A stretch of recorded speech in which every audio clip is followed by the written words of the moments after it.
પોલીસે પત્તાપાના પૈસા વડે હારજીતનું જુગાર રમતા આરોપીઓને પકડી પાડ્યા। વડોદરા શહેર વિસ્તારમાં બનતી ગુનાહિત પ્રવૃત્તિઓને રોકવા સારું પોલીસના ઉચ્ચ અધિકારીઓ દ્વારા જરૂરી સૂચન અને માર્ગદર્શન આપવામાં આવેલ હોય, જે અંતર્ગત ટેરેસ પર બંધ ઓરડીમાં પત્તાપાના પૈસા વડે હારજીતનો જુગાર રમતા ઈસમોને પકડી પાડી ગણનાપાત્ર કેસ શોધી કાઢી કાયદેસરની કાર્યવાહી કરતી વડોદરા શહેરની કારેલીબાગ પોલીસ।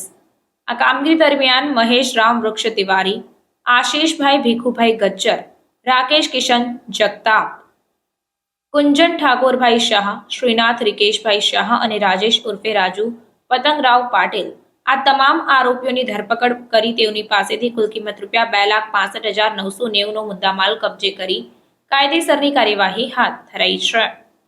રિપોર્ટર કંચન પરમાર।